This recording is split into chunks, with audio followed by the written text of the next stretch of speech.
Noong unang panahon, sa kaharian ng Birbanya, may isang hari at reyna ang namumuno na nagangalang si Haring Fernando at ang kabiyak niya na si Reyna Valeriana.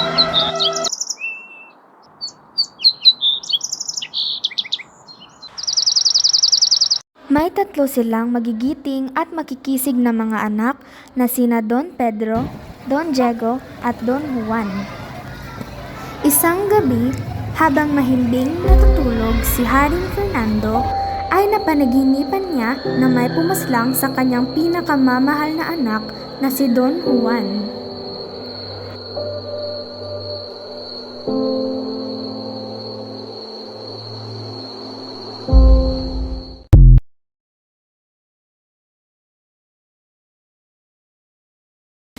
Anak, Don Juan.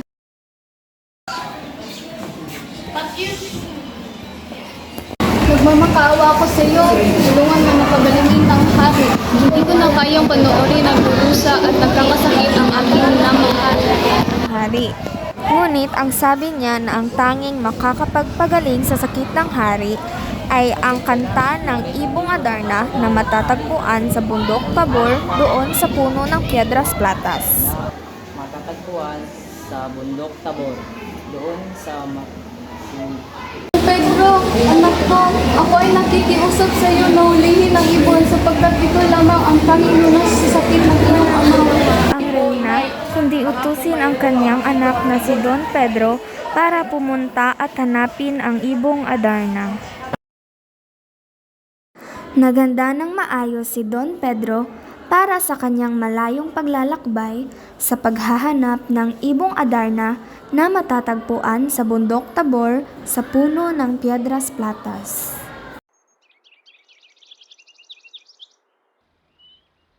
Sa wakas, nanating na din ako sa bundok Tabor. Teka, ito ba yung Piedras Platas? Bakit wala na isang ibon nakadampo dito? Makapagpahinga na lang. Naisipan ni Don Pedro na magpahinga muna at hintayin na dumating ang ibon, ngunit siya ay nakaidlip at hindi niya namalayan ang pagdating nito. Ang sikat sa silanganan, ang hangin galing kung saan nito ay abaw, agos diwan Naging bato si Don Pedro at hindi na siya nakauwi sa kanilang kaharian. Kaya naman ang sumunod na naglakbay ay si Don Diego. Umalis si Don Diego sa Birbanya na hindi nagpapaalam sa kanyang mga magulang. Naglakbay si Don Diego ng 5 buwan bago siya makapunta sa bundok Tabor doon sa puno ng Piedras Platas.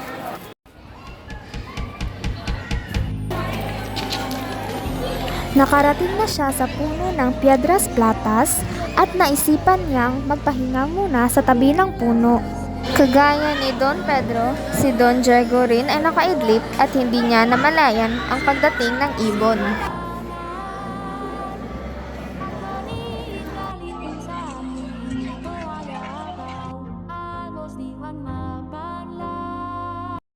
Sinabi ni Don Juan sa kanyang amang hari na siya na lang daw ang huhuli at kukuha ng ibon na makakapagpagaling sa kanyang sakit dahil hindi na nakauwi ang kanyang mga kapatid.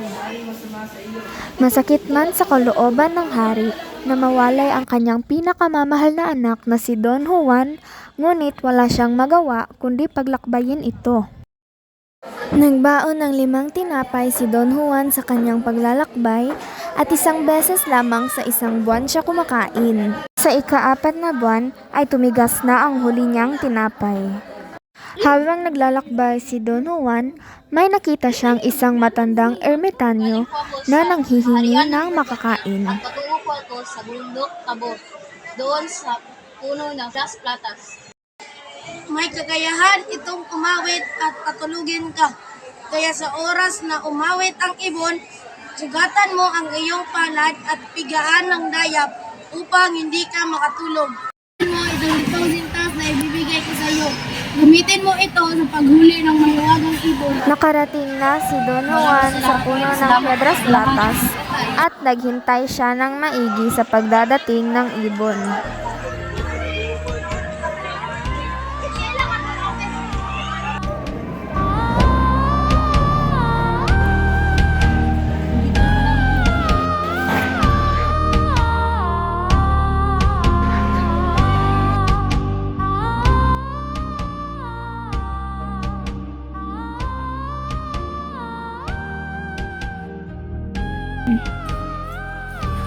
Hinuli ko na ang ibon.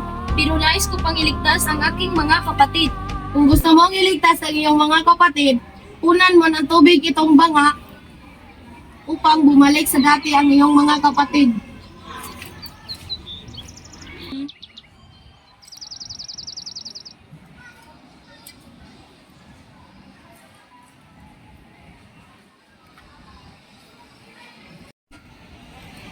Balik na ako sa dati. Maraming salamat, kapatid.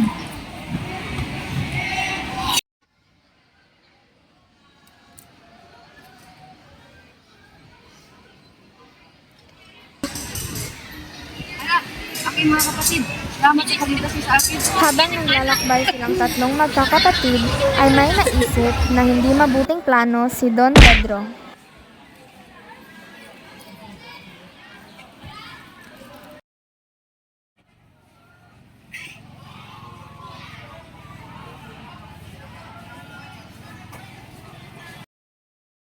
Ano ba nangyari sa iyo? Pinagtaksilan ako ng dalawang kapatid at gusto ko silang gantihan. Ngunit alam kong mali ito. Bumalik ka sa Berbanya. Nakauwi na si Don Pedro at si Don Diego sa Birbanya at sinabi niya na sila daw ang humuli ng ibon kahit hindi naman talaga.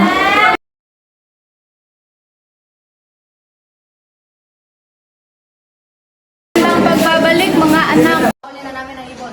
Ibon, pumunta ka na.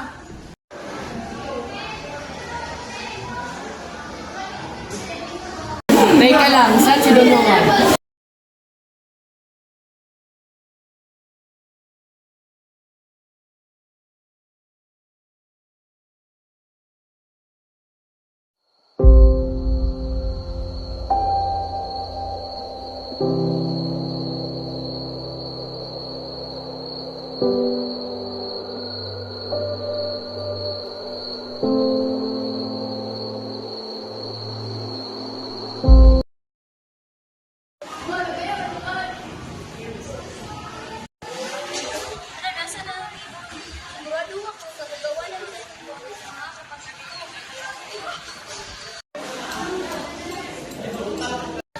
Nasaan ang ibon? Hindi po kami pinatawag, Ama. Baka lumayo si Don Juan kasama ang ibon.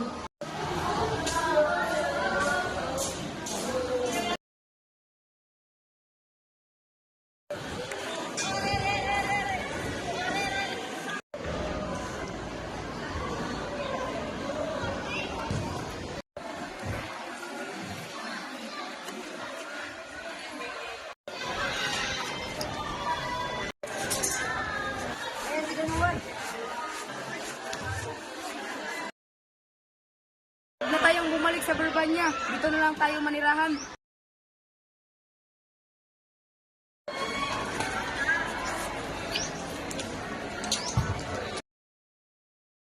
Huwag niyong bibitawan hanggat hindi ako nakababalik. Saan naman bumalik ni Don Juan?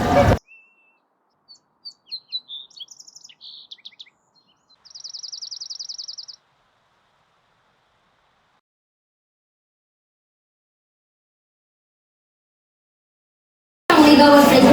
Sapagat ako'y nabigani sa iyong kaganahan. Nais sanang kitang dalhin sa aking kaharian. Bago nga ako makuha, mahiganting nagbabantay sa akin. Kailangan mo siyang labanan. Bago nga ako madala sa iyong kaharian.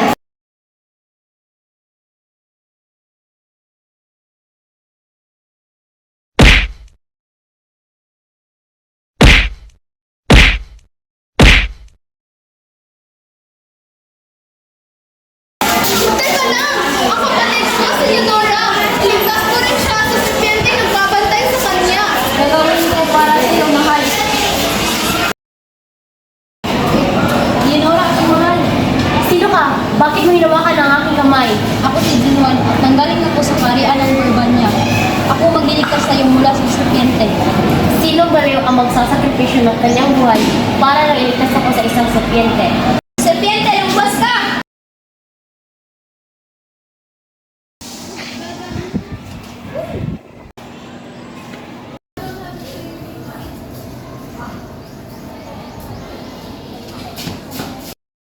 Nainggit si Don Pedro kay Don Juan dahil napagtagumpayan niya na naman ang kanyang paglaban sa ilalim ng balon kaya may naisip siyang masamang plano.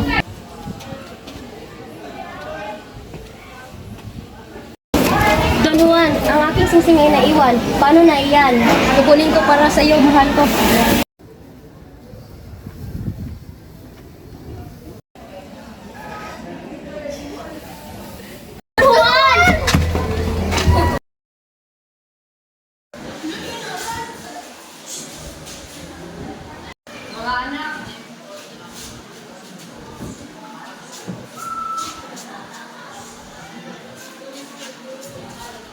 Ito nga pala ang dalawang prinsesa na iligtas namin sa kabamakan. Nais ko magpakasal kay Prinsesa Juana at si Don Pedro naman ay kay Prinsesa Leonora.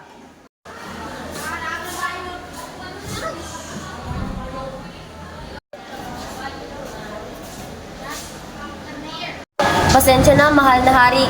Ngunit hindi mo na ako magpapakasal kang Don Pedro dahil may pinangako ako sa aking sarili na hindi mo na magpakasal hanggat 7 taon. Pasensya po. Kung yan ang iyong kagustuhan, masusunod.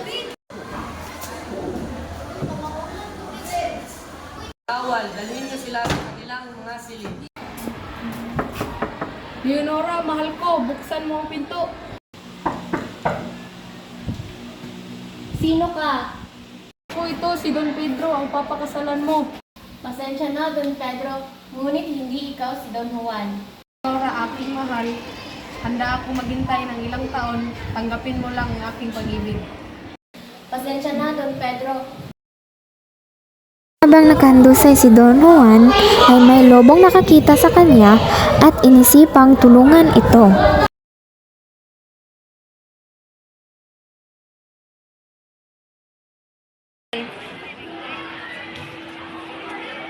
Maraming salamat sa pagbigay sa akin ng buwag ng lobo.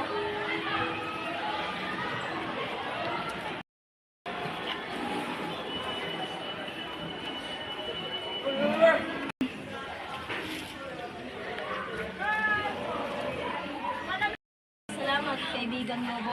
Sa tulong ng lobo ay agad na nakabalik si Don Juan sa kanyang palasyo na Berbanya. Habang naglalakbay si Don Juan ay nakita niya muli ang ibong Adarna. Juan, huwag ka munang umuwi sa Berbanya. Pumunta ka muna sa Reino de los Cristales.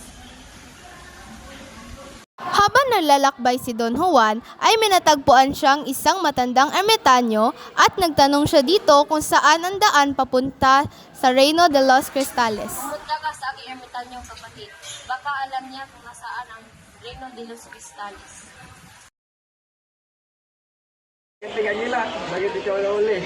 Pasensya na po, galing po ako sa malayong lugar. Pinasakay ng higanteng agilas si Don Juan papunta sa Reino de los Cristales. Wala ang Reino de los Cristales.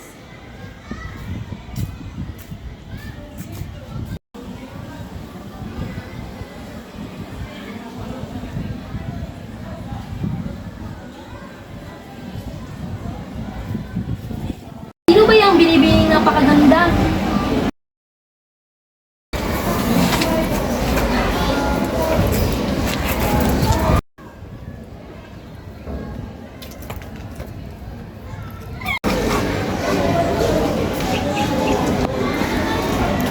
Sinong lapastangan ang kumuha ng damit ko? Sino man ang kumuha ng aking damit ay mapaparusahan ng aking ama. Pasensya na, binibini. Sana ako yung mapatawad. Dahil sa paghingi mo ng tawad sa akin ay pinapatawad na kita. Ano bang pangalan mo? Ako si Don Juan. Ako ay isang prinsipe na galing sa Berbanya. At ako ay lamang ay baguhan dito. Ikaw, ano bang pangalan mo? Ako nga pala si Maria Blanca, isang prinsesa na nanggaling dito sa Reino de los Cristales.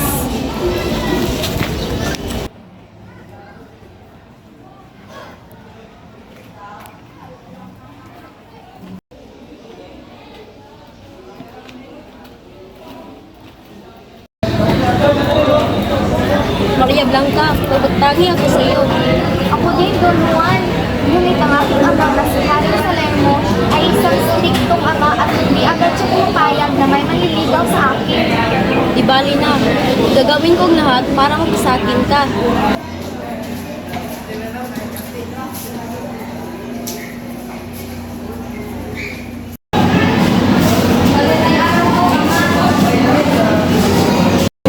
Magandang araw, Haring Salermo. Nais ko pong ligawan ng iyong anak na si Maria Blanca. Dapat mong kasi lahat ng mga pagsubok na ibigay ko sa iyo para mapasilan mo ang anak mo si Maria Blanca. Gagawin ko lahat para lang mapasakin si Maria Blanca.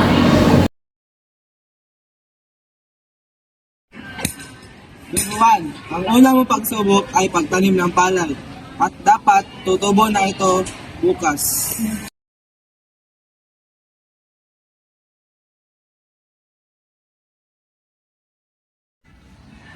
Maria Blanca, hindi ko kayang pinapautos ng iyong ama. Hayaan mo na lang, Don Juan. Ako na ang gagawa sa inutos ng aking ama sa iyo. Nagpahinga ka na lang muna dito.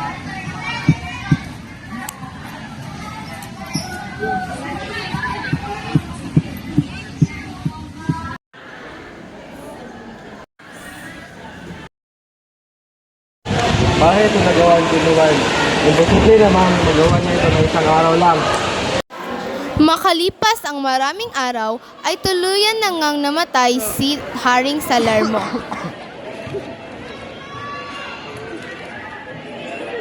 Matapos ang mataas na habulan, ay huminto ang dalawa sa isang nayon. Sige, mahal. Hihintayin ko ang iyong pagbabalik.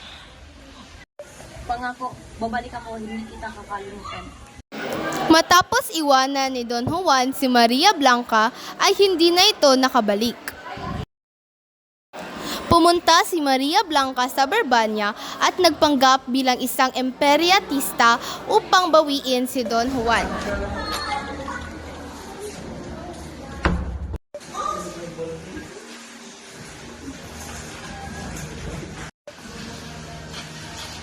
Magandang umaga, Emperatrice. Ano may papalitan namin sa iyo? May iniregalo ako palabas sa bagong ikakasal. Don Juan, may tatanong ako sa iyo. Ano yun? Don Juan, may naalala ka ba? Pasensya na, ulit wala. Sa sobrang galit ni Maria Blanca, ay binasag niya ang bote na may lamang negrito. Sa bawat palo ng babaeng negrito, ay si Don Juan ang masasaktan. Anong nangyayari sa'yo, Don Juan? Kung hindi talaga makakaalala si Don Juan, ay gugulawin ko ang buong kaharian ng Barbania! Maria Blanca, ikaw ang aking mahal. Makalipas ang isang araw, ay may 3 kasalan ang naganap.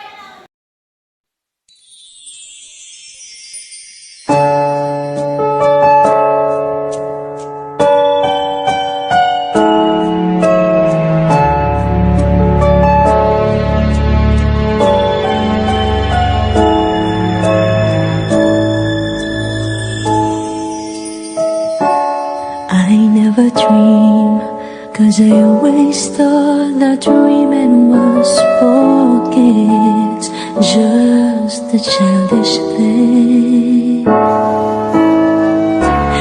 And I could swear love is just a game that children play, and no more than a game. Till I met you, I never knew what love was. Till I met you, this feeling seems to grow more every day. I love you more each day.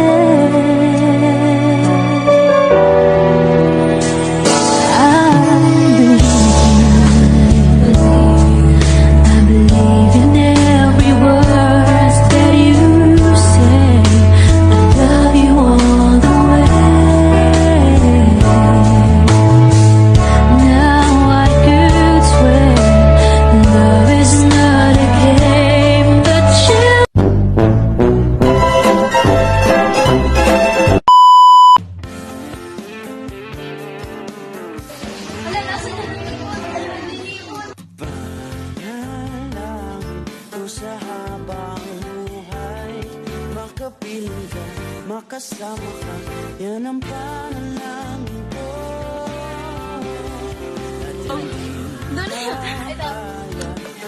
Juan, yung unang umuwi sa Birmania. Pumunta ka muna sa... Mahal ko Ano, Dilo mayaw pa?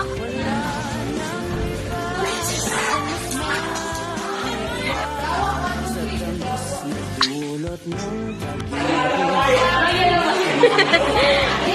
Inutumpa kita. Pagpunta sa oras ang Juan, Juan. pagsasabi. Minamahal kita.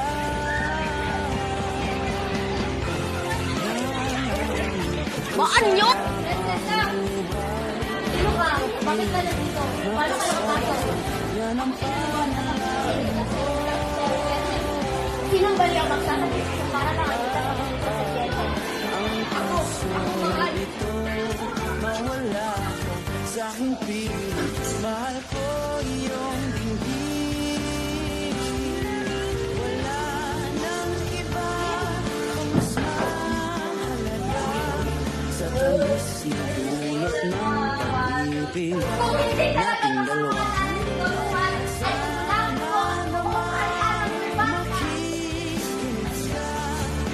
Sige lang, sige lang. Sasabi Diretso lang. minamahal kita. Tindog! Tubang! Dapat